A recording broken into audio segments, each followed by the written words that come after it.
Welcome, everyone, to TJ and the Grumpy Old Man. I'm your host, TJ, and with me again, as always, is the Grumpy Old Man. They say there is no shame in his game because he is always the same. That's me. Grump, how are you today? Splendid. Yourself? You know, can't complain too much. I know we didn't have our podcast on the usual Thursday at 9 p.m. Eastern Standard Time. I was out of town. But here we are again, going live again on Sunday evening, 8 p.m. Eastern Standard Time. Running a little late. Hold on. What time are we starting? 8 p.m. Eastern Standard Time. What time is it now? I think it's something like 8 something. No, it's like 8:25. Again, TJ, not capable of being ready on time. Yeah, I was running a little behind. I'm getting better, Grumpy. We're going to be getting better. We had a lot to talk about. We missed one day, and there were a lot. You know how much I love fights in sports. I love fights in the stands. I love fights amongst teams. I love that competitive fieriness that you see in any type of sport. There was a lot of that. I had to make sure I was well prepared for today, Grumpy. So you fancy yourself as someone who's a little combative, shall we say? Sure, we could say I can get combative at times. That being said, holy crap, did you see the bombshell out of Juventus today? Potential bombshell out of Juventus today. Oh, hold on. Before we get started, because I won't remember if I let you go on. If you like this content, make sure you show your support by subscribing to the YouTube channel, liking us on Facebook, and following on Twitter. We go live every single Thursday, 9 p.m. Eastern Standard Time, and every single Sunday, 8 p.m. Eastern Standard Time. Not really. Close. That's the scheduled times, but that's, it's 8 o'clock and 9 o'clock TJ time. So did you see, though, the bombshell that came out of Juventus today? Well, we don't know if it's a bombshell. Potential bombshell coming out of Juventus today. Yeah. Cristiano Ronaldo. I'm going to say that's a good picture of Cristiano right there. He's looking good there, dressed up nice. I'll tell you, he's always had some crazy hairdos, and I'll never forget that little blonde hairdo he had back with Real Madrid days. Back in, I think it was like 2016, 2017. It would strike fear into defenders' hearts. That being said, he did not. Hold on. You think it was the hair that struck fear into the opponent? I think it was his ability. No. I'm just saying that hairdo, they're like, holy crap. He was the only person that had that. He was the only person having that hairdo. I'm jealous of most of these guys. I don't know what it is with the European footballers, the Spanish, the Portuguese in particular. It's like, man, they could shave their head this afternoon, and by tomorrow morning, they can, they'll have a ponytail going. As I was about to say, we need Rogaine or some sort of hair supplement company to sponsor the podcast so we can go ahead and get those long, luscious locks like they've got. It's something in the water in Europe. But I want to talk about that. He did not start today's game for Juventus. He came off the bench in the 60th minute. Rumors have that he did not start because that was his precise request from Cristiano, because he hopes to find a solution on the market in the next few days. But they have received no official bids for Cristiano yet. Yeah, I think it's going to be hard. I think they're looking for like 30 million euros in any transfer based on what they paid for him, whatever 3 years ago when they picked him up from Real. For me, I think it's going to be hard to fit him under teams' budgets right now. Someone would have to leave. And here's the thing. He's not going to, MLS or, some second division English club. He's looking at the big clubs, Man City, Man United, Real is in the mix, supposedly was. He said no. They said no. Who knows? I think the perfect fit, based on the Mbappe situation, would be. Here's what I would do. If I'm PSG, Mbappe's going to be leaving at the end of the year. You can get whatever 120 million euros, whatever you get from Real Madrid, because that's where he's going, starting next year for free. So you'll get nothing for him. You sell Mbappe now, who supposedly is unhappy with Messi there. Then you have PSG pick up Ronaldo. And isn't that the team everybody wants to see? Wouldn't that be must-see TV, must-watch TV, Messi and Ronaldo? Yes, and Neymar. Oh. it would, but we'll explain the situation, right? Mbappe is going to be a free transfer over next year's summer, so PSG would acquire nothing. He would walk for nothing. So, if you want to go ahead and make sure you're able to get a little bit of something for the return, if you just want to say, hey, Mbappe, we know you're not all that happy, we're going to go ahead and fill your shoes with Cristiano. I think that'd be a fine upgrade. I think that'd be a fine replacement for you. But that's the rumor. And again, like, it's funny, right? Anytime we are talking about soccer and we're talking about transfer rumors and what's going on with that, it almost seems like there are always conflicting opinions on every single bit of news you're going to see out there. Because Juventus vice president there, Pavel Nedved, says CR7 regarding him not being the starting 11. We've decided together with Ronaldo, it's normal. Ronaldo will 100% stay. Well, you know what? I know they hope he does. He's the best player on that team. He was the best player in Italy last year, and he'll be the best player in Italy again this year if he stays there. That would be a huge loss. But like I said, he's out of contract at the end of this year also. And I know he's not going back to Juve. So he's going to go somewhere else. It'll be interesting to see, I will say. I was about to say, we are in for a potentially crazy 2-3 weeks because that's when the window closes. Could you imagine the shakeup? And this offseason alone, you had Grealish joining Man City on that huge deal. You've got Romelu Lukaku going back to Chelsea. You have Lionel Messi moving to PSG. You could have possibly Mbappe moving to Real Madrid and Cristiano Ronaldo moving to PSG, all within one transfer window. It's nuts to think about. Yeah, and the transfer window closes August 31st. So we're talking not even 2 weeks? I think different transfer windows close at different times, but yeah, so it's like a week or two. You got about a week or two. Yeah, for these clubs, it has to be the 31st. So, and like I said, some of them are a little bit fluid, but you're not going to see somebody. Here's the thing: you're not going to see Mbappe move from PSG after the 31st. That's not going to happen because there's only one club he wants to go to, and that's Real, and their window closes on the 31st. And it makes no sense for either of these teams to try to transfer these players during the winter transfer window because they wouldn't be eligible to compete in any type of Champions League play. So again, if that's the case, PSG says, hey, we're going to solidify Mbappe's going nowhere. We'll just lose him as a free transfer this offseason next upcoming. And that will be the same exact thing and the same exact approach Juventus will take also. And just remember that they can start negotiating in January with a team. And like that happened with David Alaba, who was with Bayern Munich, signed with Real Madrid. They had a contract. They worked on it January of last year. It was a fait accompli. It was already signed, sealed, delivered. They didn't just announce it till the end of the season. But that's what can happen. January, free transfer. And for me, PSG, I don't know what they're thinking. If a guy wants to leave, and that's what you find in world football. If a player wants to leave, you move him. It's true free agency. It really is. And if he doesn't want to be there, and he's always wanted to play for Real, right? Yes. You move him now. You make some money. You have Messi. You can bring in Ronaldo. You still have a super team. To me, it's a no-brainer. It absolutely is. And one of those items too. You think about next season. I don't feel like Haaland is going to be playing for Borussia Dortmund for the rest of his career. No. That is for certain. So it's going to be interesting to see what happens with his career as he begins to mature as well. What does it look like this offseason? I'm sure he'll be on the move or rumored to be on the move somewhere. Somebody will pay a huge price for him. Dominic Raiola is his agent, who's like a super agent in the sport. Haaland has like Scott Boras compared to MLB standards. Right.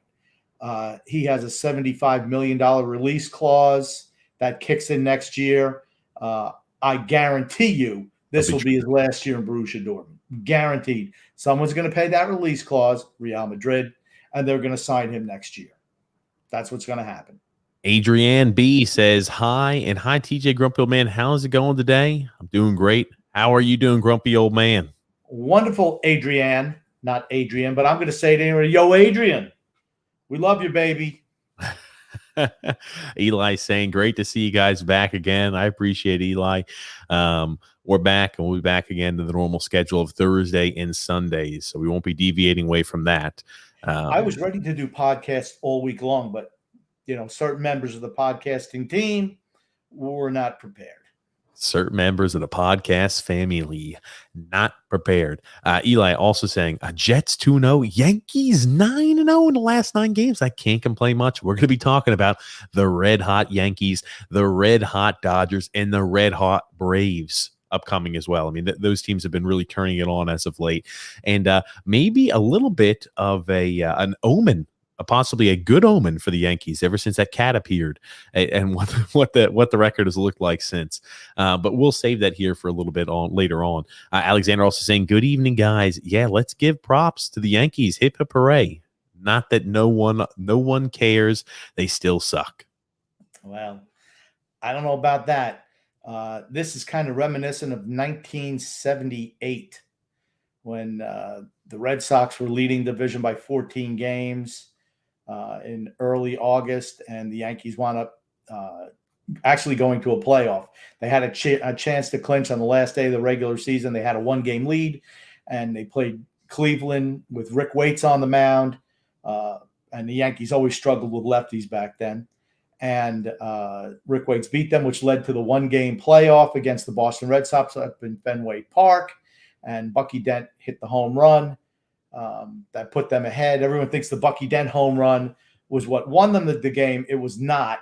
It was Reggie's home run the next inning that actually cemented the game, and then they held on at the end to win 5-4, and then they went and they won the World Series, their first one or their second one back-to-back. I'm sorry.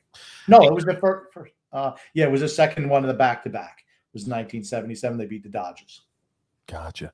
Alexander also saying, TJ, I think you need Rogaine more than Grumpy. He looks like a young Brock Lesnar. Talking about you, grumpy old man. I'm suplex machine. Oh, man. Alexander also saying, why is Mbappe upset with Messi there? I think that he feels that you got to remember, these guys are they're the stars of their teams, right? He's always wanted to play for Real Madrid. Always, since he was a kid, always wanted to play there. And he was planning on leaving next year, but Messi's going to come in. He's going to get all the fanfare. He's getting booed at home now. And he's just like, he's a 21-year-old kid. So he's like, if you don't want me, if you think this guy's better than me, whatever, I'm ready to move on. So that's been an issue. But here's the thing. They play on the field, and all of a sudden, they look great together. Who knows? I always think it has something to do with pocketbook and paycheck, right? Remember, when he started out for Monaco, he burst onto the scene, and that's when he was like, "Hey, he got that move to PSG." He was always wanting to go to Real Madrid, but think about all the firepower PSG has around it. You could say and argue, "Hey, well, this is going to be great. Everybody's going to be able to get the ball. Everybody's going to be able to put up points, goals, assists, aplenty. They're going to be putting up video game numbers every game." Well, there's only one ball to go around, and we've got Messi. You already were sharing it with Neymar, and just like you got Angel Di Maria. The field gets a little crowded out there when you add one of the greatest of all times in Leo Messi, and maybe Mbappe feels like it's starting to steal his thunder. But you saw in a lot of the team pictures where they were celebrating birthdays. He was magically not in any of those pictures, so you're just kind of like, oh, he's not going to any of the team events to where they're bonding events. It's not like it's a required event, but I'm like, oh, I see Sergio Ramos, I see Wijnaldum, I see Angel Di Maria, I see Neymar. You go down the list and you go, oh, wait a second, there's no Mbappe here. Why is that? I see Leo Messi, I see everybody here, but no Mbappe. Makes you question those things. Yeah, 100% agreement. I knew that, but I just forgotten to mention it. Yeah, with the birthday party thing, the only guy not there was Mbappe. And was he invited? I don't know. I wasn't invited either, so who knows? The grumpy old man was not invited. Want to talk grumpy? I'm going to tell you this. I know I mentioned it last time. Arsenal went ahead and took another L today off the chin against Chelsea. Next game they've got coming up, Man City at the Etihad. So needless to say, they're going to be starting off the season probably 0-3. And there was a funny stat that I think it was Arsene Wenger's career, I think the amount of home losses he had has totaled the entire amount of home losses Arteta has had during his short stint as the Arsenal football manager. I know Arsene Wenger took a whole lot of heat towards the end of his tenure there but he was a really good coach for them for an awful long time. I think he was there when they won 49 straight games. And then won the treble. 1999 or whatever it was.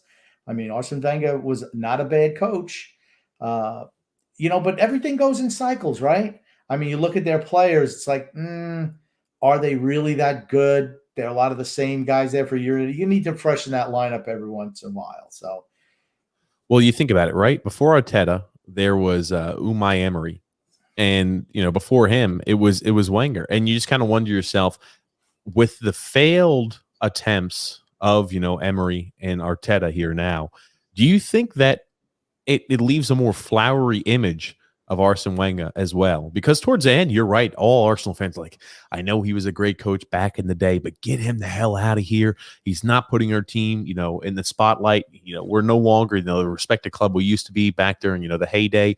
We need to go ahead and exacerbate this. We need to go ahead and get him out of the picture so we can move on with the next step. Do you think they're kind of thinking to himself like, oh God, maybe that next step is not exactly where we should be. We're heading in the wrong direction? Not yet. But I think eventually people will look back on Wenger's total body of work there, and he's going to do very, very well.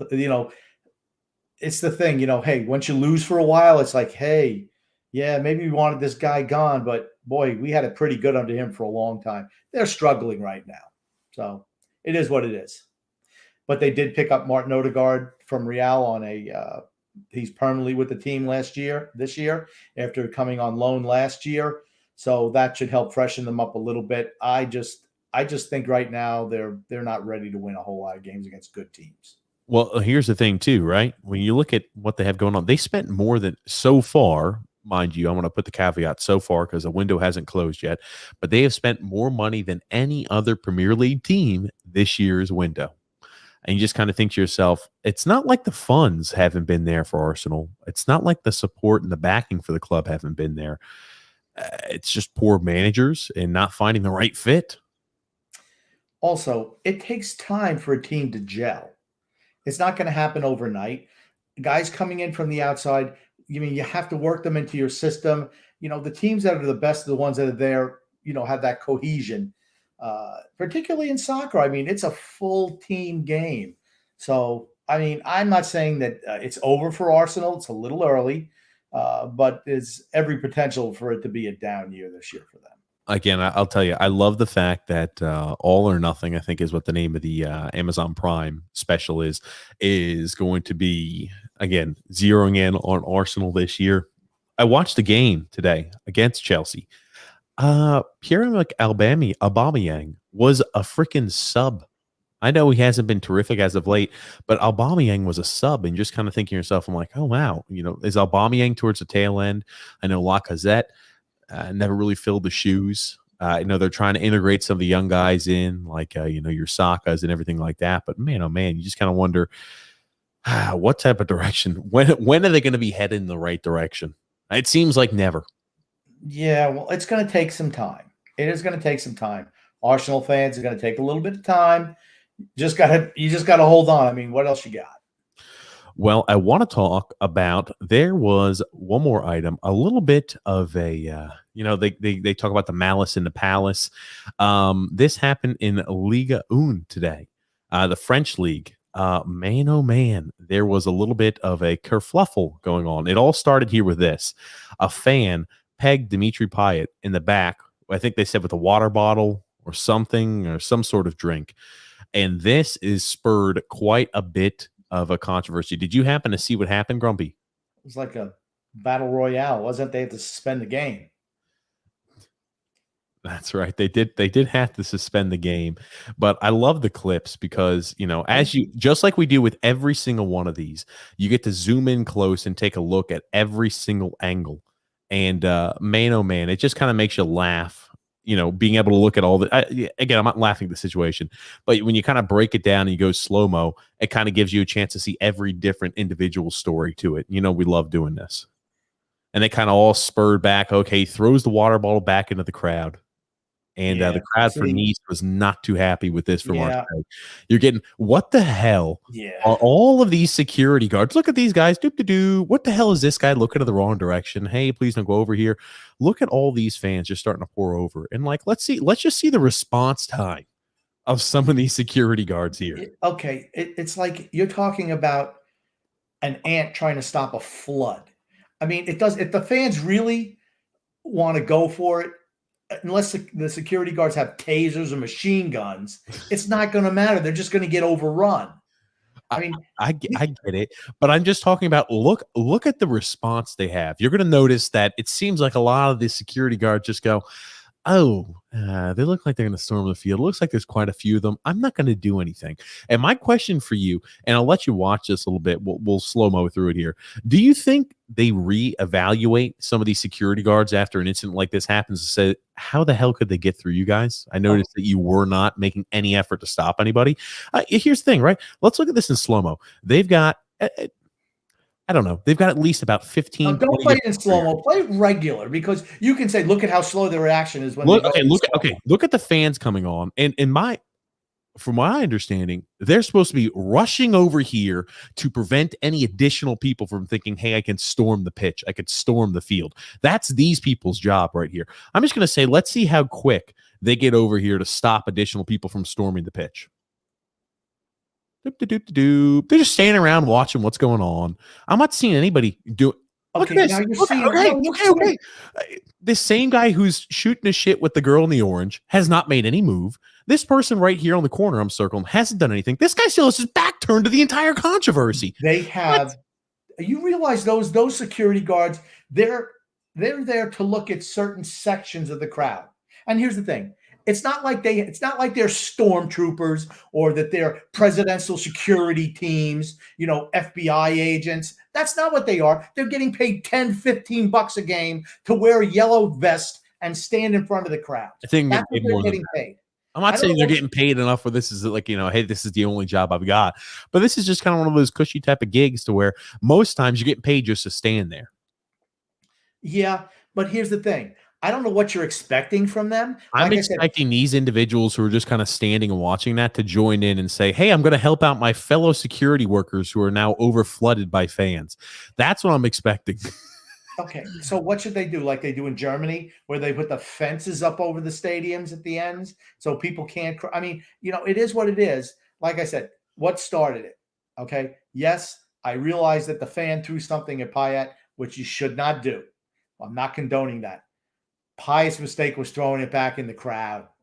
That was of the other crowd. Oh, that's a mistake because it just pisses them all off. And look at them; they're coming overboard like zombies trying to in the apocalypse. Yeah, that's what it is. Yeah, Nice and Marseille are not necessarily on the best of terms.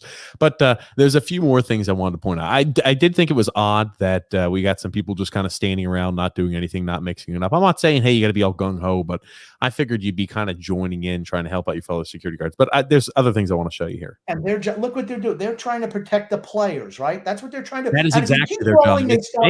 I don't know. You think that these people are freaking stormtroopers with the phasers going to stun people, right? No. I mean, they don't know. It happens so fast that I don't know what you're expecting these guys. They're coming over, and if you can, like I said, you're doing that selective thing that I just absolutely love that people do, right? I'm going to pick this 6-second segment to prove my point, where if you roll the whole thing out, it's like, hey, they did as good as they could do. I don't think you should be bagging on these $10 a day game day employees. Okay. I got you. You and I disagree a little bit on that. I think that, and here's the thing. Maybe they're told, because I notice all of them are kind of standing with their backs turned. But, the same exact thing applies. You think it's going to what do you think 2 or 3 individuals are going to be able to do to stop everything? So, I mean, I don't know, Grumpy. But I'll let you continue watching. There's this man in orange is a person I want you to keep a close eye on. Now, this guy right here is a member of the Marseille coaching staff. This guy in the orange right here. So we see him. He's not wearing a yellow vest. This is not what I'm expecting the people in the yellow to do. But look what this guy in orange does here, Grumpy. I'm watching. Can we look at this? I don't even think that guy was mixing anything up. What makes you think he's part of the Marseille coaching staff? It's because it was released. I'll pull up the tweets on it. I'll pull that for you, Grumpy. But he's a part of the Marseille coaching staff, and he goes up to this guy in white who's standing here and just, oh my God. He just goes ahead and cold cocks him, not even paying attention. Right out of the head. You know what? So what? That kid shouldn't have been on the pitch. Shouldn't have been on there. Get what you get. You want to be part of the action? You get what you get. Don't cry to me, sunshine. You're the one who decided to go on the field. I mean, you paid to sit in the stands and watch a game. No one paid to watch you come up. Actually, maybe people did pay to see him come out there and got knocked out. I have no sympathy for that kid getting knocked out. None. Zero. Okay, here it is, right? A member of the Marseille staff sparking see you later. Dropped him like a bad habit. Okay. He's not doing anything, though. He's just speaking. What's he doing on the field? Anybody? Hold on. You know what? I want to give you the other point of view. This guy's on the field. Should he be on the field? Absolutely not. But I'm going to say one thing. You see the people that are out there really causing an issue. This guy right here, who is planting his ground, who's pointing and talking, wasn't doing a damn thing. He's pointing at him with his fingers, saying, "Wow, wow, wow, wow, wow." I don't even know what the hell he's doing.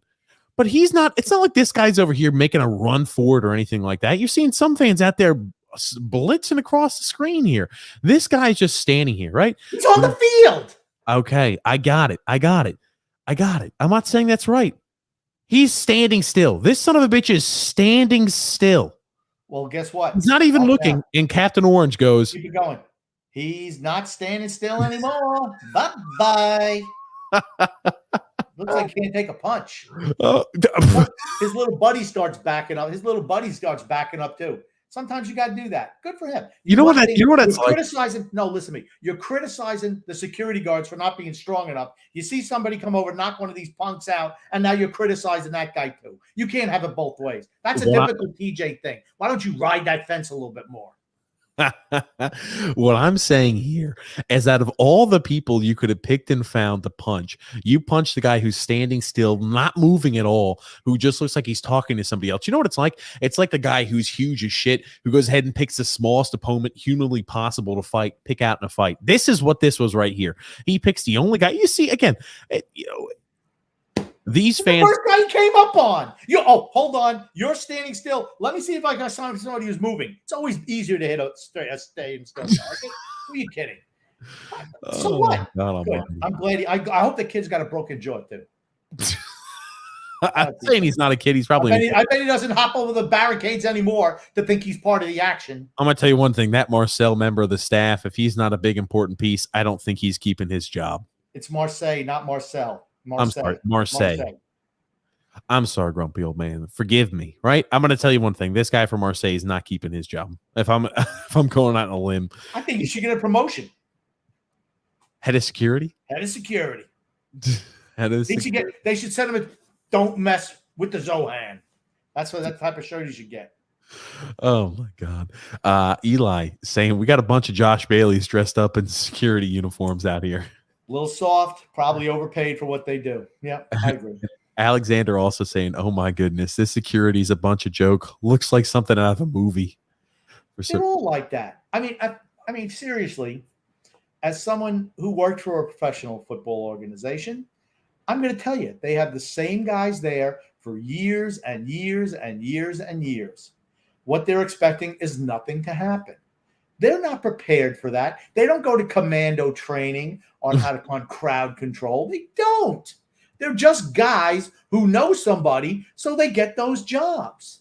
That's how it happens. They're paid, minimum amount of money for game, and they're just game day employees.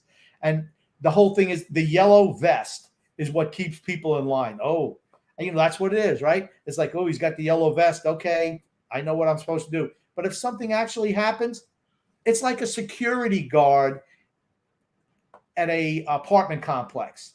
They don't have a gun. They can strongly warn you about something and maybe give you a ticket, but that's about it.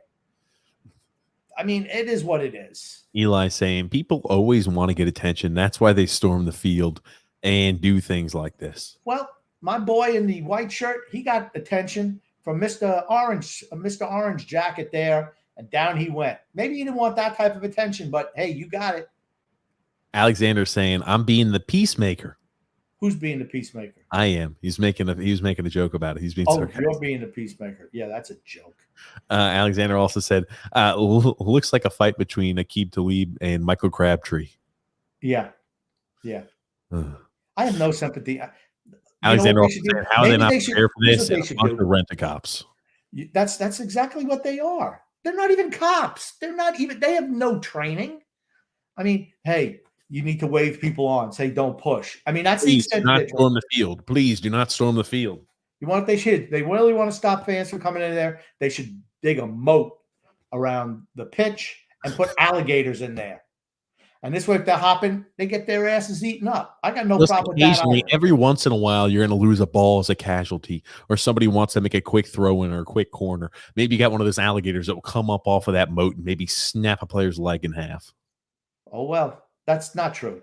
Because if you build it correctly, like I said, in Germany, they got fences up now. They have fences behind the state to stop that type of thing. Maybe they should electrocute the fences. That'll stop them. Razor wire on top, right? Razor wire. There you go. Hey, that's what they had in the longest yard. Nothing wrong with that. It's a deterrent. Instead of crocodiles, can we go for piranhas? Not piranhas. I don't think they're intimidating enough. I think alligators, that's the way to go. Fair enough. Not crocodiles, because that's salt water, isn't it? Aren't crocodiles salt water? I couldn't even tell you. Your guess is as good as mine. I think maybe. So we'll watch a little bit more of this. Boom, there goes your boy down again. Oh, let's see. Gets up, and what does he do? He looks like he's concussed. He looks like he's concussed. He's over here. This is the guy in jeans. Well, see, here's the thing, right? What do you expect him to do? This is what happens. This is what happens when your rent-a-cops all stand on the side and they don't conform in one area. No. You can't have all of them leave their area, because who's gonna fake police the other areas? Okay, what do you think? Here, my question. If these people on, let's say over here, the other side, let's say they're on from the side of the pitch, not looking at it from like, hey, I'm able to see the full pitch from a vertical view. Let's say these people on the side just say, I'm going to go ahead and jump down, maybe and join my friends. What do you think? 1, 2, 3, 4, 5 rent-a-cops in a space that's much larger is going to be able to do to it, as opposed to where if you pushed more of the rent-a-cops towards one area. I don't know. I feel like we're talking like medieval like game plan here, medieval battle strategies. You're so dumb sometimes. It scares me how stupid you are. Okay? It's the yellow jacket is what stops them. Okay? And here's the thing. You ask, well, how many are they going to stop? Well, I'm going to tell you what. More than 0. Because if someone sees the yellow, like, hey, you know what? Yeah, I'd like to get in there, but you know what? I'm not going to do that. I don't want to get in trouble and miss the yellow jacket. If there's no yellow jackets, what's to stop them from coming down from the other side? Just bull rushing it. Like I said, if you want to stop that, first of all, should not have thrown the water bottle back at the fans. That's always engaging the fans is always a mistake. Always, every single time, it's a mistake. They obviously fans should not have thrown it, but it's the same. What do you do, right? You do something funny with it. Remember when they threw a banana at Danny Alves? This son of a gun started eating one, and it lives. It's one of those most iconic moments that will live in sports history forever. Like, what a G. He just goes ahead and gets thrown a banana because they're trying to make racist remarks, and he just starts eating it. And again, like, they threw that guy right the hell out of there. But it's always one of those funny moments where it's like, oh, look at him taking control of a bad situation. What did it do? What did it do? It diffused everything with comedy, and immediately it goes down as one of the best, like comebacks, I think, in sports. Totally dissolved the situation. Totally neutered it. That's what happened. And if Pyatt would have done that, nothing would have happened. And like I said, I'm not blaming Pyatt. The fan never should have thrown something at him. Never should have thrown something at him. Absolutely not. But he exacerbated the situation by throwing it back into the stands. That's because, you know what? Maybe people didn't show that somebody threw it at him and hit him with it. Maybe all they see is it flying back the other way. And they're like, hey, what's he doing? He pick up a bottle and throw it at a fan. Well, we're going to take him on. Who knows? But, nobody sees all the action all the time. I mean, and now they're bum right. Oh, well, this Johnny jumped on. Well, I'm going to jump on too. No one's stopping us. And here they all come. I mean, and here they all the rent-a-cops. Get all the rent-a-cops. How many you have? Not doing shit. And there's a guy took his shirt off. He's running around in circles. I mean, come on. The guy's got problems. Now he's back in the stands. I don't know. Those are quite a few yellow shirts converging on. But I do think it's odd that you have a whole bunch of the yellow shirts that are jumping from other sides, but you've got a few of the yellow shirts that are just kind of standing on the periphery. I don't know. Maybe one day we'll find out. I wonder if they arrested everybody who went ahead and jumped down. I mean, you don't know Probably where not. the other ones are coming from. I mean, they're doing the best they can. I don't know what you expect from them, honestly. They did the best they could. Like I said, if you're going to have 60,000 people rush an arena which is guarded by 100 people, they're going to get overrun. I could tell you the announcing crew was less than thrilled about the security staff as well. I won't play it just because it might have an issue with like copyright, but they were like, where the heck is the security staff? What are they doing down there? Doesn't look like they're taking control of the situation at all, because it meanders about for like another 3 minutes. But I'm not going to bore you too much with this, but I think it's a cool segue into there was some more fighting too, Grumpy. One of my favorites. I want to get to a few comments, but one of my favorites, one of the fights in the stands. That's how you know the NFL is back around. But Alexander says, just send in Arnold from the Commando. Oh, man. I'll be back. Eli said, build a moat filled with the team mascot. The Bears would have a moat filled with the Grizzlies. The Rays would have a moat filled with Stingrays, etc. None of this would happen with that type of security. Yeah, what if you're Miami, though? You want to fill it with Dolphins? I mean, come on. What about, like, Stingray's not going to really hurt you unless you're Steve Irwin and go underneath and he hammers you from behind with that spike. I mean, they let you pet them at SeaWorld, so how dangerous could they really be? But the Grizzly Bears, yeah, that's pretty tough. And don't feed them either. Alexander saying, guys in the yellow jackets, Mayday, Mayday, we need help. Yeah, I mean, I don't know what you expect them to do, honestly. Oh, there's a deterrent. They're not a peacekeeper. They're just there to stop anything from going crazy. But if they get bum rushed, there's nothing you can do. Nothing. Now I wanted to show you, speaking about, now this is another one right here to where, you remember how we had come up with an hypothesis that in the stands where there's alcoholic beverages being consumed and that fans get into a little bit of a fight, there always seems to be somebody who is the catalyst behind every one of these fights. And I have another one to show you, grumpy old man. I think you're going to get a kick out of it. It feels like every single week in the NFL, there's at least one fan base. This is in the lovely city of Pittsburgh. It's going to be a girl fight? No. We do see one here. Now, this right here looks like a Karen, and I've watched the video. Now, she reminds me possibly of a Karen, and this guy looks like he's just trying to have a conversation. And I just want to go ahead. We'll break this down bit by bit, just like we do every single one of these videos, Grump. Okay, let's see what's going on. Oh, she looks drunk. She looks drunk. Getting in this guy's face. Oh, what the hell?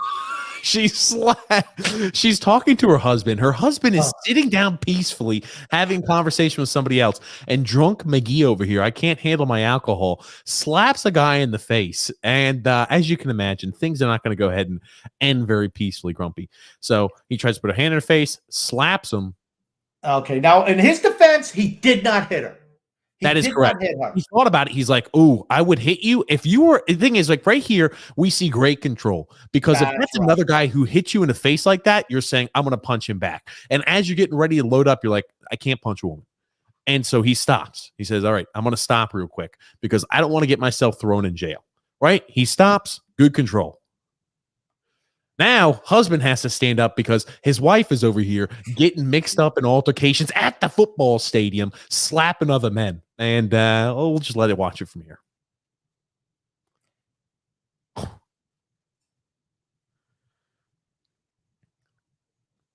Oh, she's jumping right in.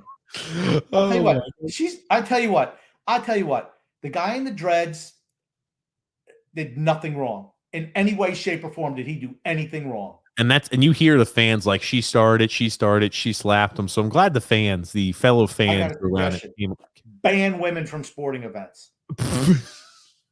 What happened last week, right? Is this hypothesis based off of the lady who threw the Coke on somebody else and it caused a fight? And now you're seeing another lady slap a guy causing a fight. Now you're saying ban women from sporting events? Here's what I think's happening. Okay, this is what I think's happening. These women, they're all watching these superhero movies. They're watching, all these TV commercials where they're all beating up men, and they think they're feeling their oats. And you know what? When it comes down to it, they're going to get whacked out by some of these guys. That's what's going to wind up happening. I cannot believe she smacked a guy like that in the face. She thought she's tough. Hey, I'm allowed to. I'm Wonder Woman. I'm Black Widow. I'm Captain Marvelette. I mean, I can do that. I'm going to do anything I want. I got superpowers. I'm going to smack these guys down. kudos to the guy in the dreads. That's all I'm going to say. If it was me, I probably would have punched her in the face. Well, I don't know. I'm talking big now, but I mean, man, oh man, he's justified to punch her in the face, honestly. Absolutely justified. She was – all right, you want to know who's really to blame?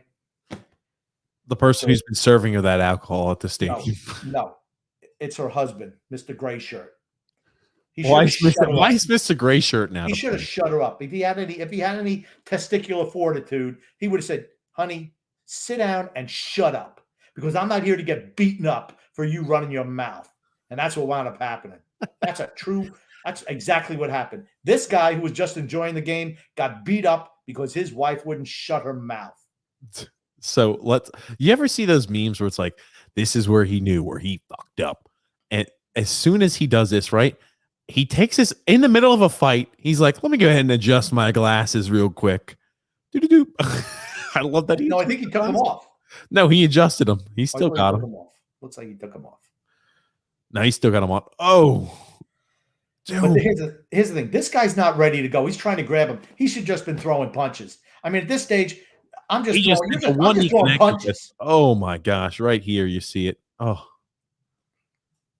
he even had the high ground and got knocked out. Jesus, he had the high ground. Oh, you see it. Oh man, oh man.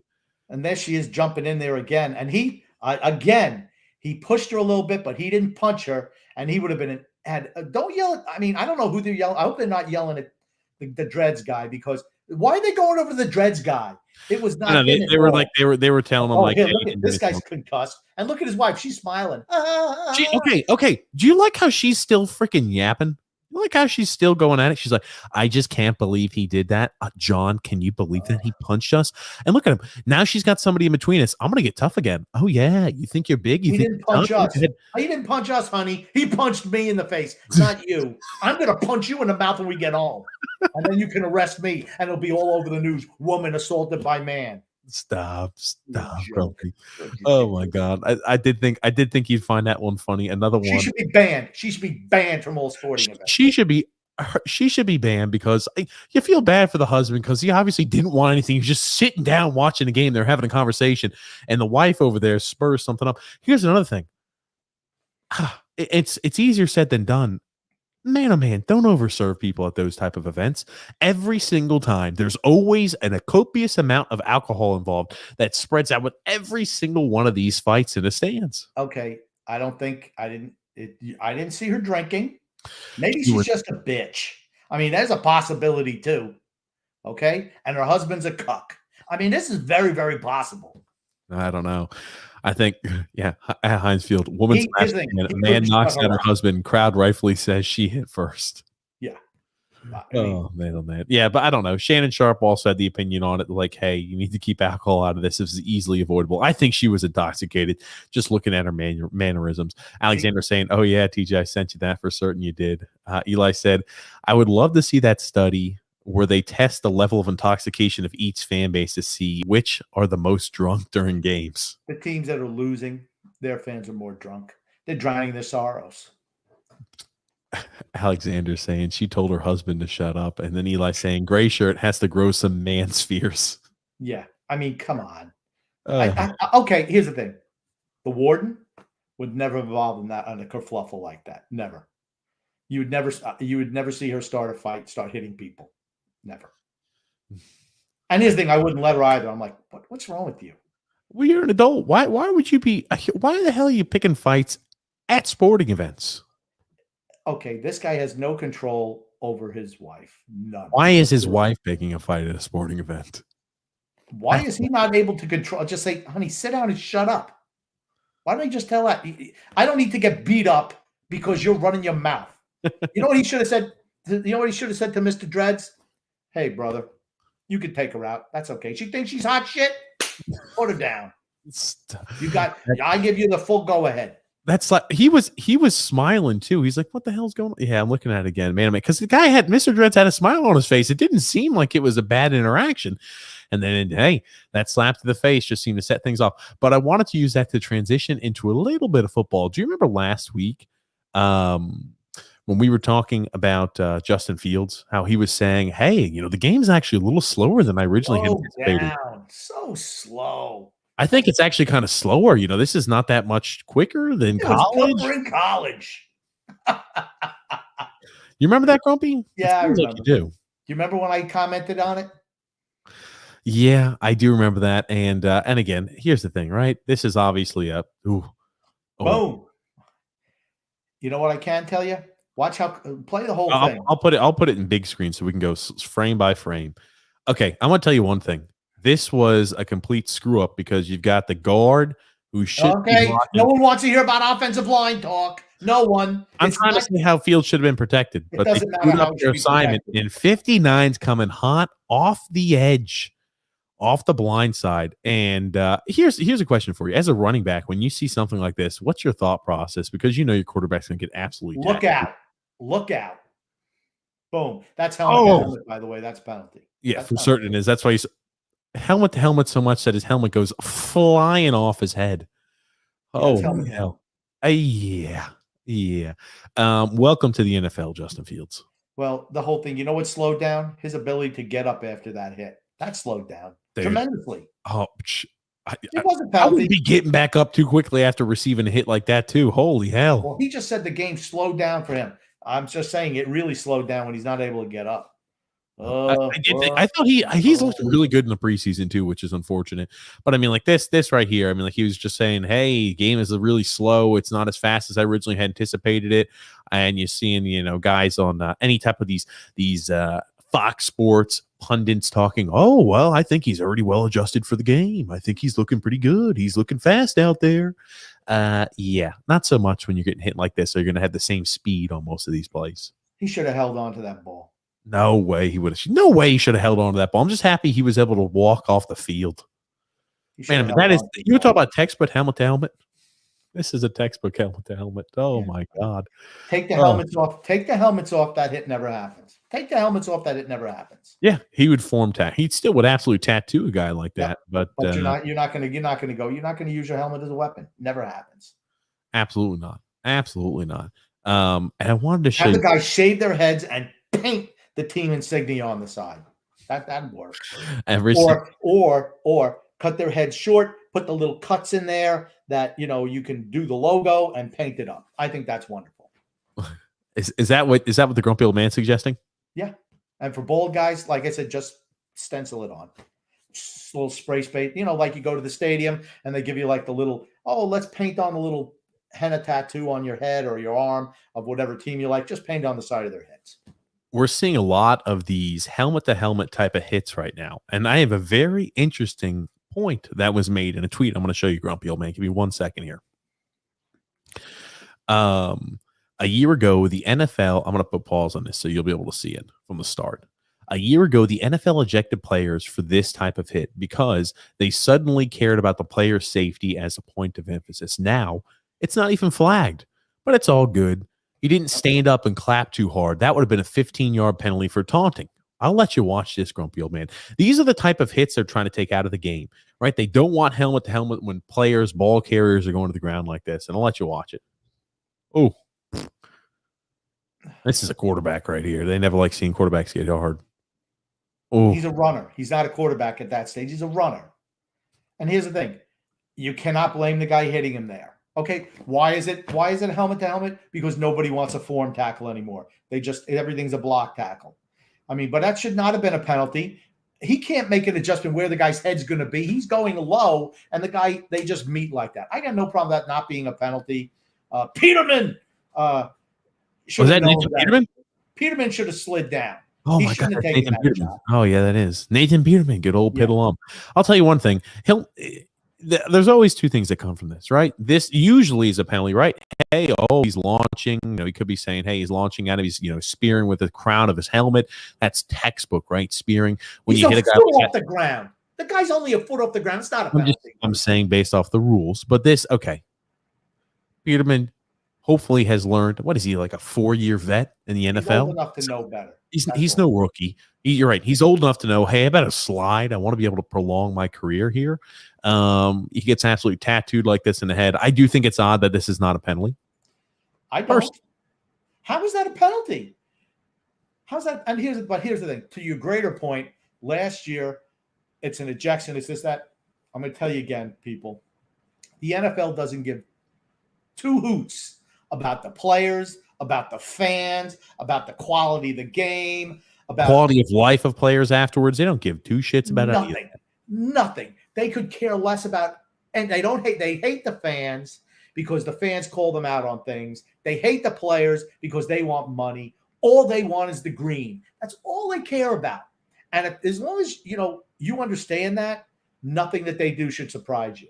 Last year, why was it a big point of emphasis last year? Because everyone was crying about the helmet-to-helmet, right? And the CTE. That's what they were crying about last year. Well, guess what? They stopped crying about it, so now they relaxed the rule. Remember when they had 2 years ago, it was the pass interference penalty after what happened in the NFC Championship game? That was a point of emphasis, challenging pass interference calls. Where's that gone? It's totally gone away because it's just whatever. They're just so reactionary as a league, the NFL in particular. It's whatever the public perceives. Okay, well, let's change it to appease the people. That's what they do. It's ridiculous. That also being said, I think it's insane. Some of these calls we're seeing that are taunting penalties now. I think there's a healthy level that you can go ahead and I'm going to use air quotes, taunt a player that I think is acceptable. Some of these things that are being taunting penalties are ridiculous, Grumpy. No, they are. No, you should not taunt an opponent. No, I'm totally disagreeing with you on that. Absolutely, totally. Stop. You know what Barry Sanders always said? Act like you've been there before.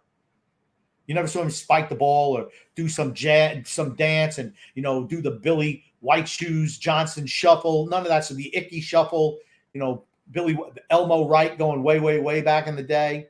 I mean, you don't need to do that. And how about the choreographed scenes where everybody takes their helmets off? That's stupid too. You know what? Just knock it off. Just knock it off. It's Look not needed for the game. You sound like an old man stuck in your ways right now. I don't care. You know what? Here's the thing. I don't watch the game to watch some clown celebrate. Anyway, I want to show you. I'm going to show you some examples that I think are a little. I think it's a little excessive. The taunting penalties we're seeing. Got a few comments I want to get to. Eli said karma's great about Justin Fields getting tattooed, and it said, "Welcome to the NFL, Rook Alexander." And oh my God, Nathan Peterman. That's right, Nathan Peterman. Now let me ask you this. We're gonna get your opinion on it. I don't think this is a taunting penalty, but I'll get your opinion on it too, Grump. Yeah, just let the whole thing roll through. I'll tell you. Let the whole thing roll.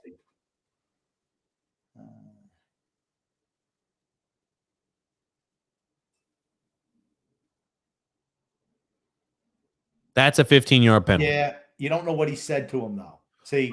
Okay. I don't care what he said. Okay. I didn't care he said, "You're a bitch." I don't care what he said. That's not taunting, in my opinion. Okay. Here's the thing. I don't know what he said to him, so I can't comment. But here's the thing. He's definitely talking shit to the guy. Why does it matter if he's talking shit to a guy? Have you ever listened to what a cornerback and a wide receiver do on every single time in between snaps? You bitch, you can't cover me. You can't do this. Those side judges and officials will be throwing flags every single snap then, the amount of shit they talk.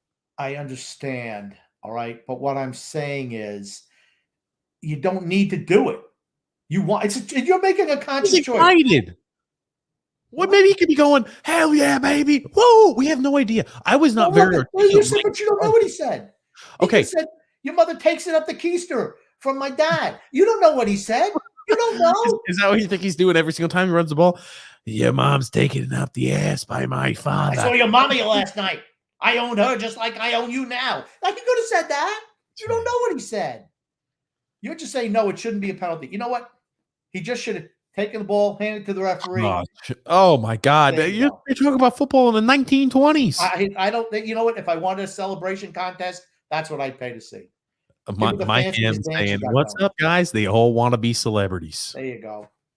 Also, Alexander saying, "Oh my God, it's a stupid penalty. What the hell? It was a great run."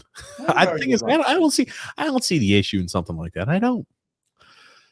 What can I say? Here's the thing. That's this year's flavor of the year. That's exactly what it's going to be. It'll be gone next year, and then you go back to what it used to be.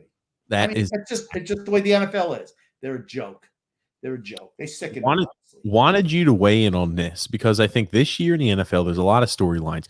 There's a lot of quarterbacks where I believe it's a make or break year for them. And Skip Bayless having a hot take saying Ben Roethlisberger is going to have a big year. Want to get you to weigh in on this, Grump. Has he even played yet this year? I haven't watched any Pittsburgh preseason games, but he hasn't even played yet. Most quarterbacks, good quarterbacks, haven't even played really yet. Yeah, we've seen a lot of those, but he just maybe has that feeling he's going to come back after that surgery and he's going to be feeling great.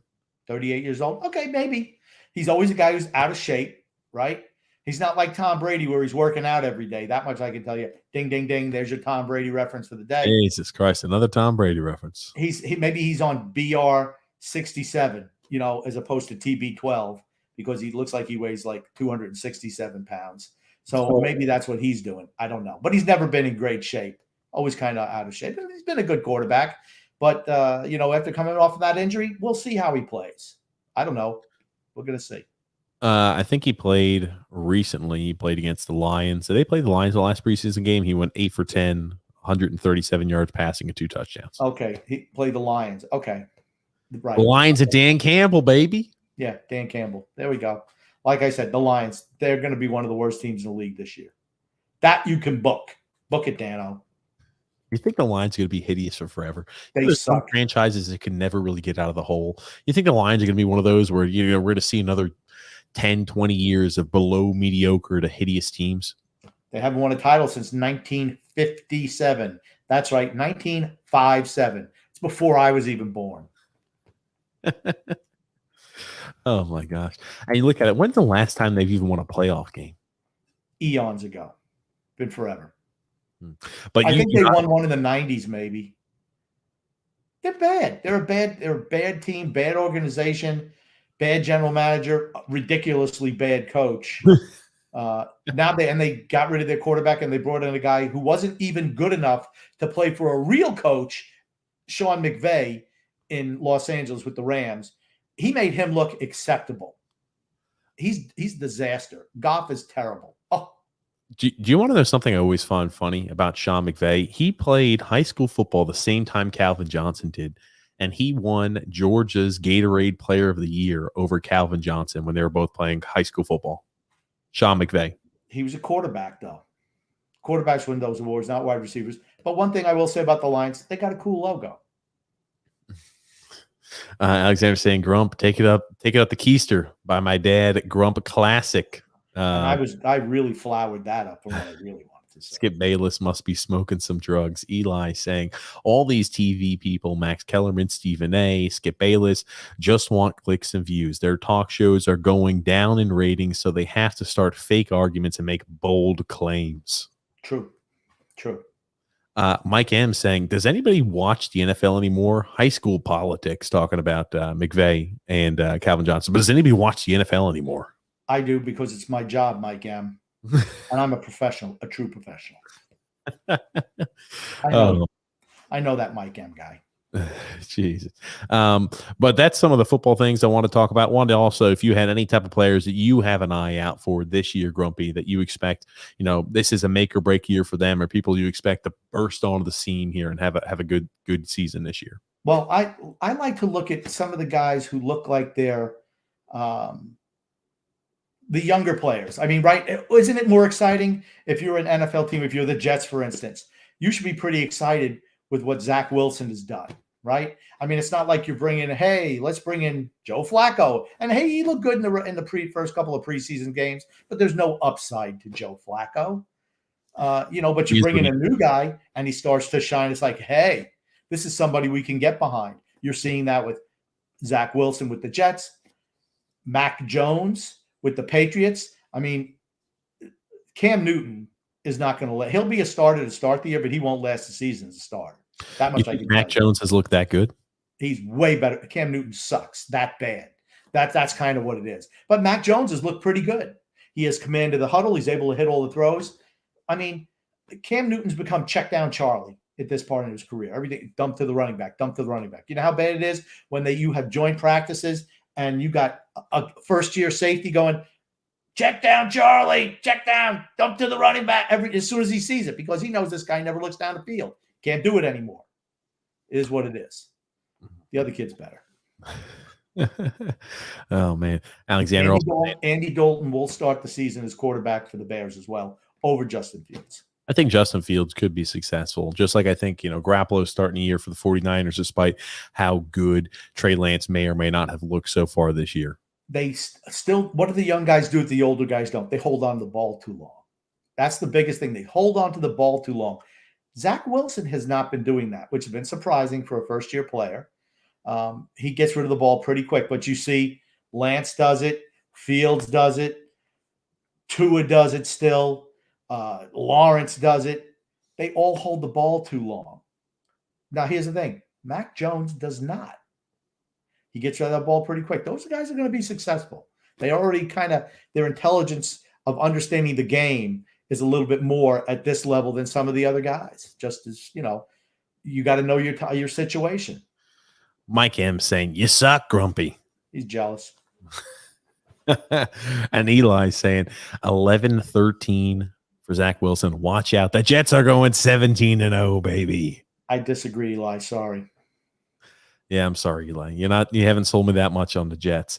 Alexander also saying, it's amazing, Grump. How do you think that Mac Jones will have a better career than Tua? I didn't say Mac Jones will have a better career than Tua. I did not say that. What I said was, I think that he understands the game. And that's just as right from Tua's mouth. He said I really struggle with understanding the playbook. That's not the case with Mac Jones. And I thought Tua looked really good yesterday, better than he had certainly in the previous game, but he still has the same issues. His arm is not real strong. Everything's a float pass. It seemed like he read defenses a little bit better yesterday, and I thought he played better. Like I said, when they drafted Tua, I thought Justin Herbert was the guy for them. I thought he would have been perfect for them. They didn't. That's the comparison between those two. I think Herbert's better than Tua, and that's the mistake I think they made. Mike M also said Cam Newton never goes through a progression. He'll always throw to a hot route or the first look that it was that he ran, and it made it look better. Here's Cam Newton. What is Cam Newton? Good athlete, excellent football player, below average quarterback. There's difference. He plays a quarterback position, but he's not a great quarterback. Never has been. Never going to be. He's finished. Toast. He's finished and he's toast. If it takes, a minute to toast a couple pieces of bread, he's been in that little toaster for about 4 minutes. He's finished. Jesus. No one wanted him for the last 2 years. Signed vet minimum last year. This year, I think he got $5 million for a starting quarterback. He's the worst starting quarterback in the NFL. I don't even think he's even close for 31, honestly. It's the reason why he had to sign a 1-year deal on the cheap. That's for certain. Also, Belichick gave him a little bump. He gave him $5 million for a starting NFL quarterback because he was a good soldier last year. But I still can't read any of his Instagram posts. He puts those funny little whatevers. I don't even know how you get some of those symbols. I mean, it probably takes him a long time, but I can't read anything he says. It's nonsense. Oh, goodness. The Grump can't understand him. The Yankees are 12-1 at Yankee Stadium since this cat showed up. Have you heard about this, Grumpy? I never really paid much attention to what happened when it actually did occur, but the Yankees have been on a streak since this little cat showed up at Yankee Stadium. Well, I'm just going to say cats on baseball fields late in the season bode well for New York teams. I was about to say, right? You think about the black cat. That was bad. What was that for the Cubs back in the day? Mets, the black cat went in front of the Cubs dugout. They had an 8-game lead on the Mets back in 1969. And that was the end of the Cubs. And maybe this cat here, this little calico, whatever he is, just regular little alley cat walking on the fence. Maybe that's good news for the Yankees.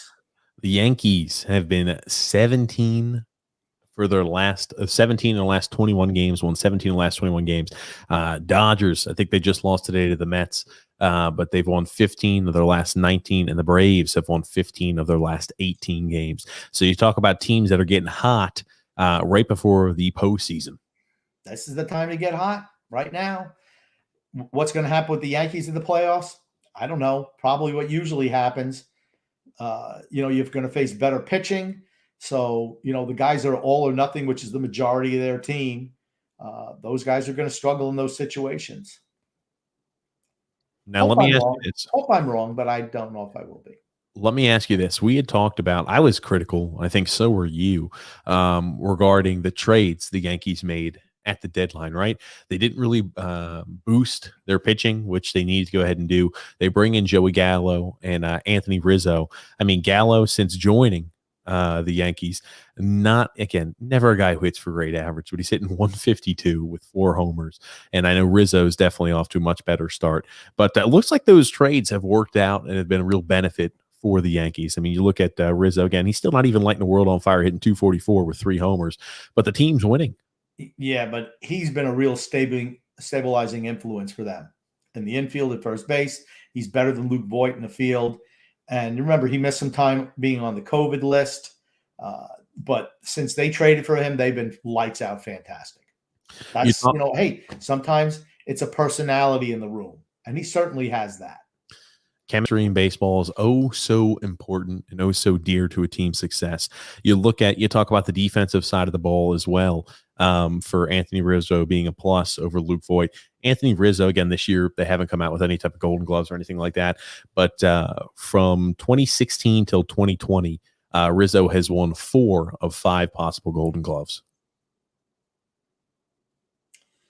He is a fantastic defender, just fantastic.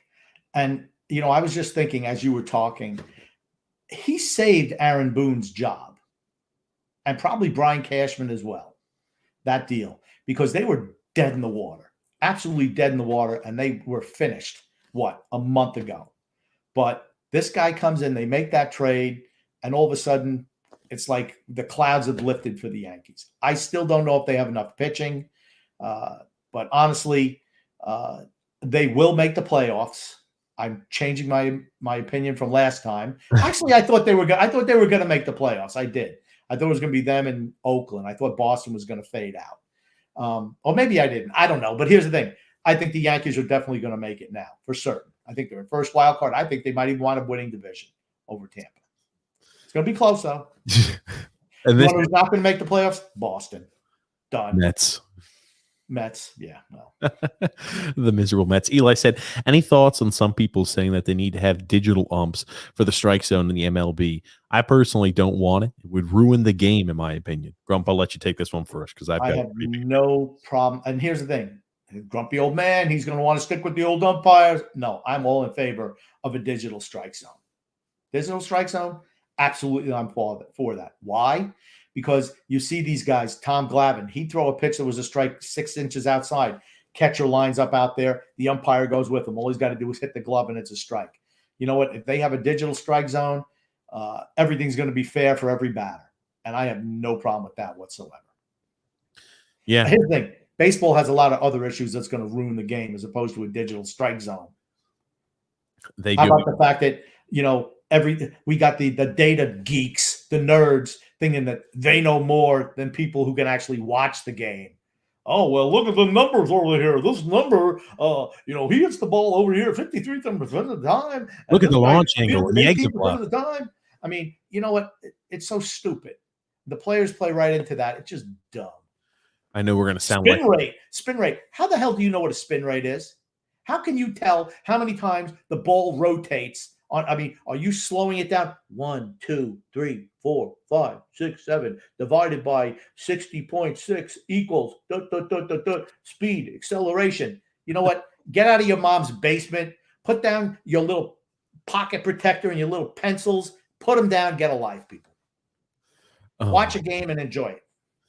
Of Mike M saying he's going to need to start after how he's going to pay for all these babies he's having. Oh, goodness gracious.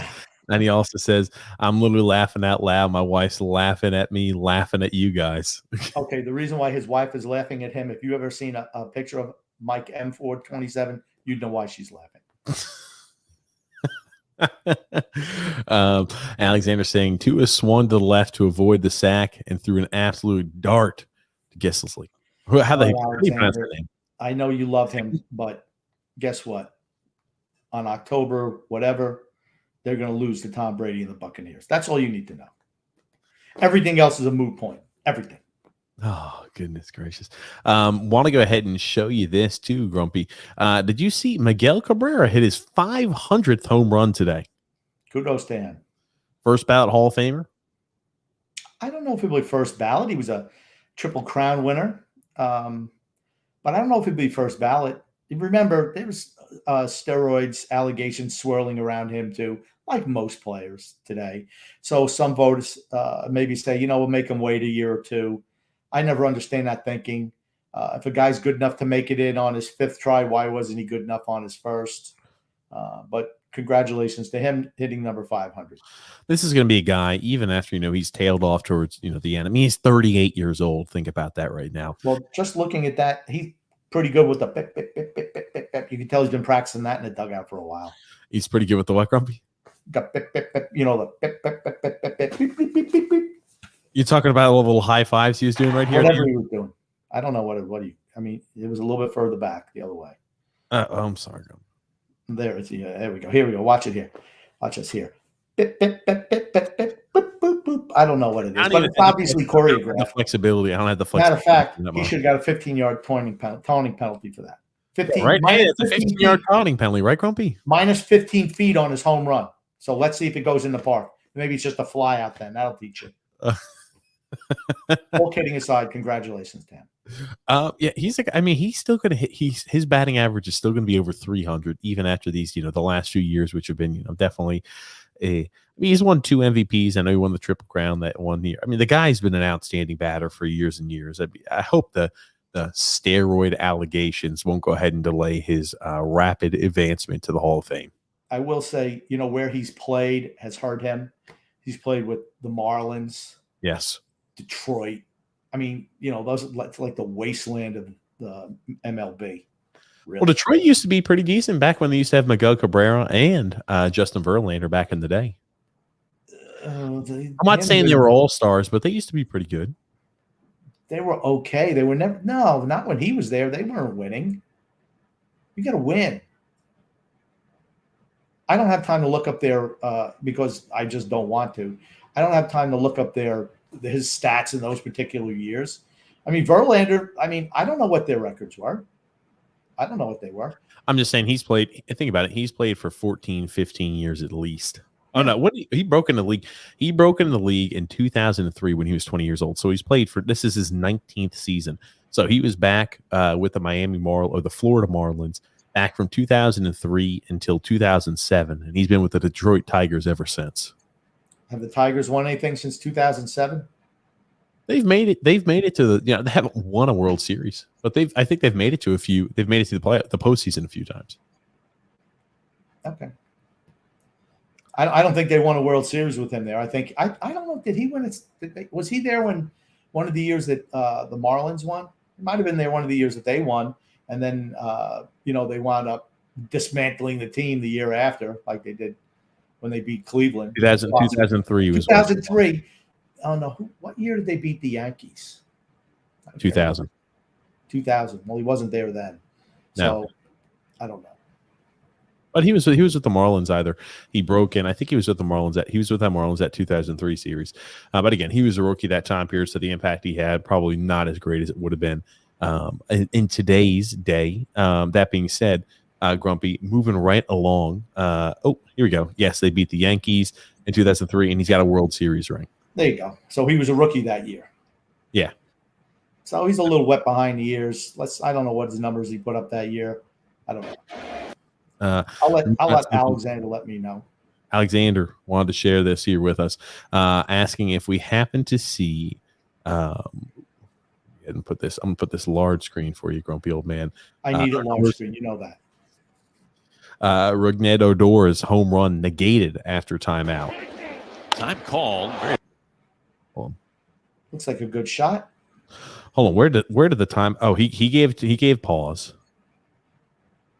They still threw it. Oh no, it's a right call. I don't know why he called a timeout. Maybe Odor called the timeout. Odor called the time. Well, then it shouldn't have been a home run. He should have known that too. Yeah, he asked for time and he got it. I have no problem with that.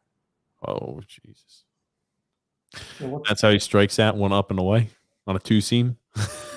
Yeah, and that's a ball. See, that's why if you had a digital strike zone away on a 2-seam, holy shit. If you have a digital strike zone, that's not a strike. I mean, he did, I guess, technically maybe a small part there, caught the corner, but yikes. You hate that, right? You call time, you smack one out of the park, and you go ahead and strike out thereafter. Yeah, no sympathy there. Oh, my goodness. Moving right along, Henrik Lundqvist retired this week. And man, oh man, you have to figure his name's going right up into the rafters at Madison Square Garden. And what type of legacy has Henrik Lundqvist left on the game of hockey, on the sport of hockey? I don't know about on the sport of hockey, but for the Rangers franchise, he goes down one of the top four goalies all time, right? He was better than Mike Richter by a country mile. Okay, well, there you go. That's one of the top 3 or 4 too. Eddie Giacomin, and then somebody way back in the day. I mean, sure. He's one of the greatest goalies in New York Rangers history. I mean, if it wasn't for him, they don't even make it to the Cup Finals when they lose to the Kings. It's crazy. I forgot he'd only won one Vezina. And he had a lot of seasons where he put really, really good numbers up too. Yeah, but I want to say that who was he going up against a lot of those years, right? Was Hasek still there early? Marty Brodeur. His first year when he broke into the league was 2005 and 6. That was towards the end of Hasek, towards the end of Brodeur, towards the end of all that. I mean, when he was hitting his peak, it was, you look at these numbers he's posting, it was like 2011, 2012 season, 2012, 2013. He was posting 930 save percentages and goals against averages under 2. Yeah, he's good. He's an all-time great. Certainly, I mean, he'll make the Hall of Fame if that's what you mean. I think he should. You look at him and Luongo, right? I mean, they're comparable for their. I think Luongo's numbers are greater, but if you ask me who was probably a better goalie in the big game, I'd probably say Lundqvist. I mean, he was really good, but I think he's in the grand scope. I think he is going to be more remembered in the Ranger, pantheon as opposed to the NHL. That's all. Yeah, he's one of those guys that might look back on every once in a while, but Lundqvist definitely, his name will go up in the rafters. I have to feel like that's going to be one of those first things the Rangers do back in Madison Square Garden. You talk about a great ambassador for that team too. He was the face of that team for quite some time, despite being a goalie too. I'm almost glad that, not that he had the heart ailment last year, but that he didn't play for Washington, because I always like when guys stay with the team their whole career. I think that it's like a cherry on the top, so to speak. Unless you're Tom Brady, of course. Jesus. Because then you can be the cherry on top of multiple Sundays. Always with the Tom Bradys. Always with the Tom Bradys, grumpy old man. I feel like you have to be living in your glory, ready to see Tom Brady suit up again for another season. Yeah, he's only got a couple of years left. Might as well enjoy it. It'll be over. Only a couple of years left, huh? Yeah, another 5, 6, 7 years left. That's it. Oh man, father age catches everything. That being said, I got a few comments. Mike M also saying where the ball crossed the plate, it was a strike. Where the catcher caught it, it was outside. And he also says it's about time. He's older than Grumpy. Talking about Henrik Lundqvist. That's not true. He's not older than I am. Doesn't have my experience. That's for certain. Oh, goodness gracious. Wanted to also talk. Now, we've got numbers 11 all the way through 100 of the top-rated NFL players of last season going into 2021 as voted on by other NFL players. Kind of wanted to show you some of these lists, Grumpy, to kind of break that down, get you to weigh in, get your opinion on some of these items. Now, first one here we've got, and I'll let you look over that, number 11 through 20, Stefan Diggs. Number 11. Had a great year last year.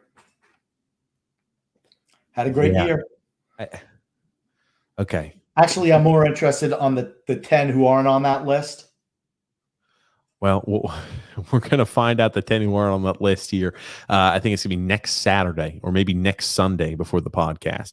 But I wanted you to take a look because they've released quite a few names. Stefan Diggs, number 11. I know he had a great year last year, but still, number 11? He was fantastic last year. Josh Allen's going to be high on that list. Josh Allen's going to be a top 10. Yep. You've got to figure. And again, I haven't looked at all the lists meticulously, so maybe he's actually lower rated than we originally anticipated. Russell Wilson, number 12, Jalen Ramsey, 13, Alvin Kamara, number 14, Tyreek Hill, 15, Myles Garrett, number 16. You've got Xavier Howard, number 17, Deshaun Watson, number 18. Deshaun Watson. Okay. Well, you want to know the funny thing? They started off the Deshaun Watson breakdown. You know how they always do the breakdown. They say, oh, the player, they'll give him like a, hey, he did XYZ last year, and they'll have other ex-NFLers or current NFLers speak about the player and talk about his dedication to the trade, all that type of stuff. They had no player speak about Deshaun Watson. Well, I'm going to say something about Deshaun Watson. If he played defense, he should have been able to play back in like the 1970s when they let guys use their hands a lot. He would have been really good back then. What are you trying to imply, Grumpy? Not implying anything. I'm just saying if he was a defensive back and he was able to use his hands, probably would stick them like Lester Hayes used to use. I bet you he would have been really good at that. Just ask all those women. They'll tell you. Oh, I knew you were going to make a joke like that. Oh, goodness, Grumpy. That being said, so we got Buda Baker. Yeah, Dalvin Cook is better than Buda. Dalvin Cook should have been higher on that, just in this top 20 group. Jalen Ramsey, no. Russell Wilson should have been higher. He started off really strong last year, then tailed off. Myles Garrett, no. Xavier Howard, forget it. I'm sorry. No. Grumpy saying, forget it. Forget Xavier Howard. Jesus. I want to show you here. We've got also 21 through 30. Number 21, Fred Warner, linebacker for the 49ers. DK Metcalf, number 22. Khalil Mack, 23. Think about that. Khalil Mack lower than Myles Garrett. Lamar Jackson, 24. Bobby Wagner, 25. Nick Chubb, 26. DeForest Buckner, 27. 28. Devin White, 29. Julio Jones, 30. Aaron Jones. Aaron Jones didn't have anywhere near the year he had the year before. He was injured. Julio Jones hurt most of the last year. Devin White, watch out for him this year. Watch out for him. Here's the thing. He got as high as 28 based on the last, I want to say, 5 games of the regular season in the playoffs. He absolutely upped his game. He'll be much higher next year. I think the performance in the playoffs elevated his ranking a lot. And it's funny, right? You look at DeForest Buckner.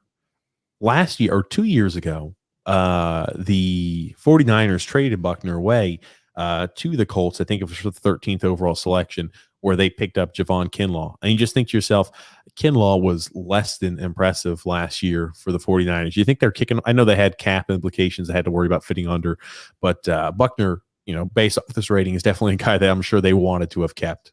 Well, they knew they would when they were trading him that he was still a really, really good player, but they were having cap issues. They had to free up some cap space, and that's why they moved him. They got a first-round pick.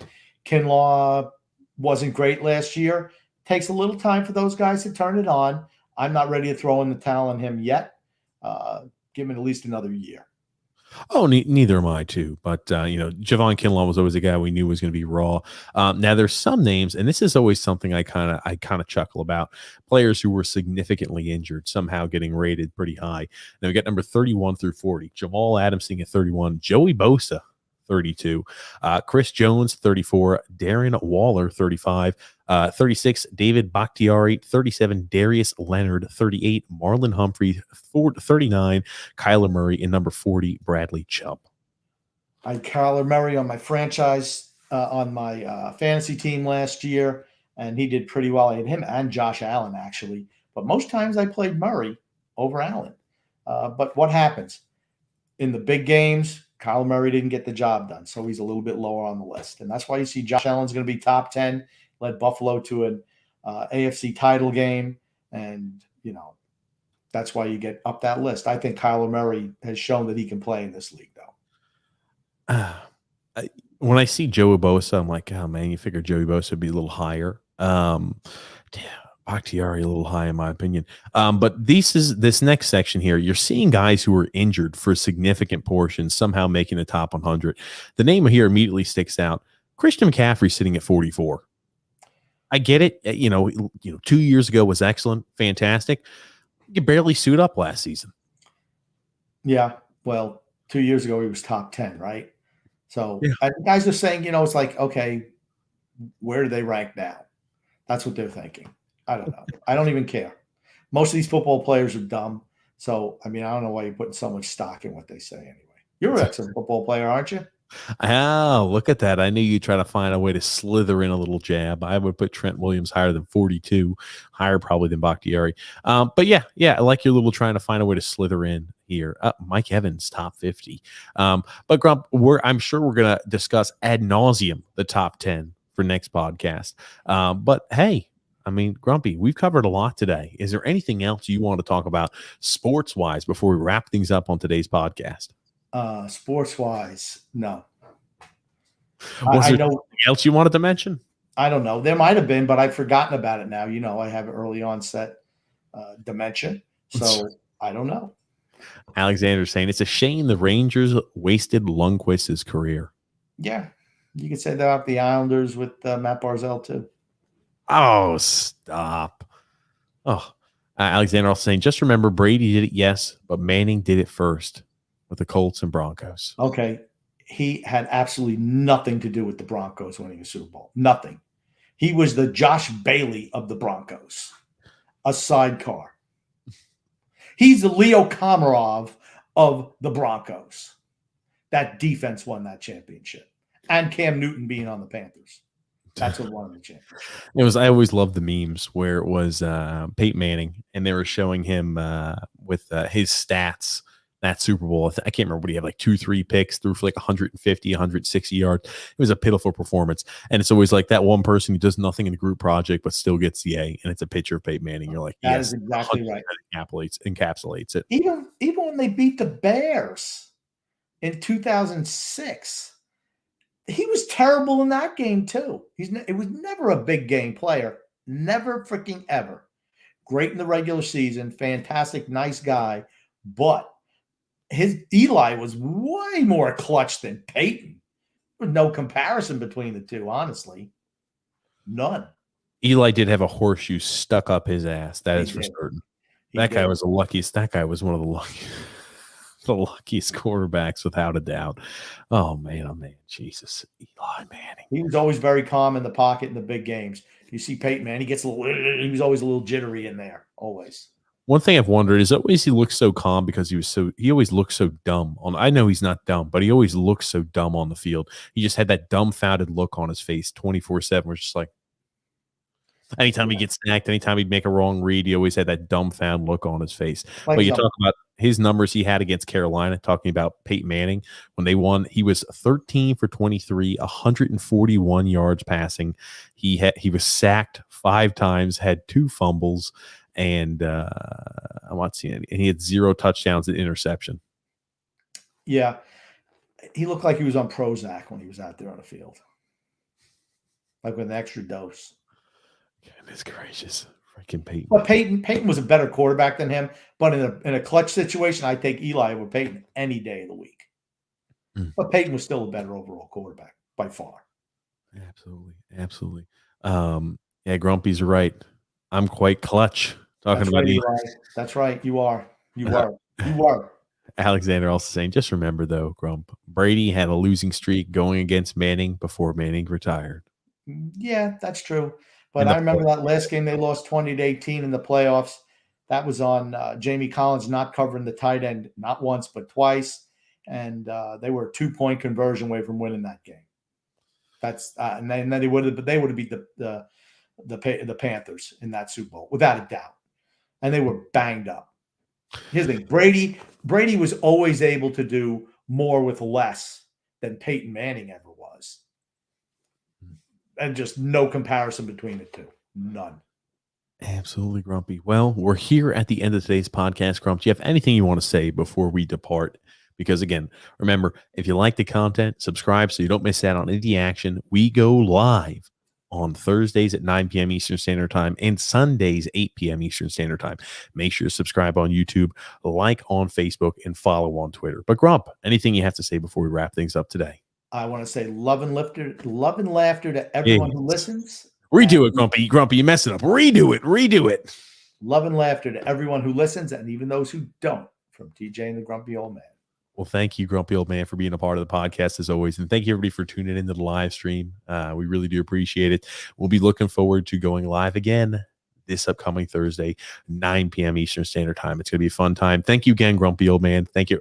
You giving a little bit there, Grumpy? CSC? Yeah, because you say 9 o'clock, and I guarantee it'll be after 9.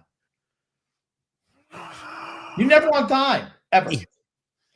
9 o'clock TJ time. Today was 8 o'clock TJ time, 8:25. That's 8 o'clock TJ time. Oh, God. We'll be on time this next time. But thanks, Grumpy, and thank you everybody for tuning in. We'll be live again this next Thursday, 9 p.m., 9-ish p.m. Alexander, we'll be going live this Wednesday on Owners Never Say Die podcast. We'll be going back live this Wednesday with Phil Facts. Phil's Facts is going to be a good one. But thank you again, Grumpy. Thank you, everybody who tuned in the live stream. We'll be live again this upcoming Thursday, 9 p.m. Don't forget it.